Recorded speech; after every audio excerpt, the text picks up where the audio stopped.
Des détenus de plus en plus nombreux, des mineurs de plus en plus violents. En début de semaine, l'un d'eux a blessé un gardien avec un couteau au centre pénitentiaire de Varennes-le-Grand en Saône-et-Loire. D'où cette alerte lancée sur les conditions de travail. Alexandre Baudran, Anthony Borloo. L'audience avec la députée était prévue de longue date. Parmi les nombreux points évoqués par les gardiens du centre pénitentiaire de Varennes-le-Grand, la surpopulation carcérale.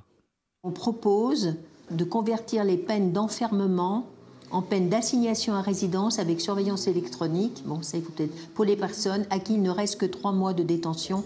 Lors de la réforme de la justice de 2023, Cécile Untermeier avait elle-même milité pour multiplier les alternatives à la prison, avec l'objectif de soulager le travail des agents pénitentiaires.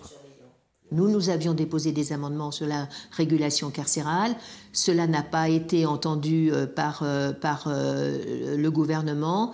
Je pense que ce sujet-là doit revenir sur la table. Il ne s'agit pas d'interdire aux magistrats de prononcer une peine de prison, mais il faut absolument prendre en considération la situation de la lutte contre la récidive pour éviter le tout enfermement dès lors que les conditions pour la réinsertion ne sont pas remplies.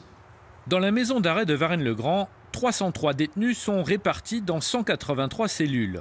Un taux d'occupation estimé à 166% par l'unique syndicat, l'UFAP-UNSA, qui appuie toute initiative politique visant à désengorger les prisons et renforcer des équipes à bout de souffle.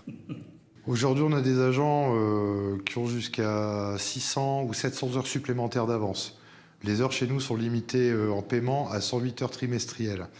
Donc en fait, c'est une accumulation sans fin, d'où l'expression « l'administration vit à crédit sur le dos de ses agents ». Nous, ce qu'on demande à l'UFAP, c'est que les compteurs soient soldés. Selon l'UFAP, le syndicat du centre de Varennes-le-Grand, la colère des agents pénitentiaires gronde partout en France.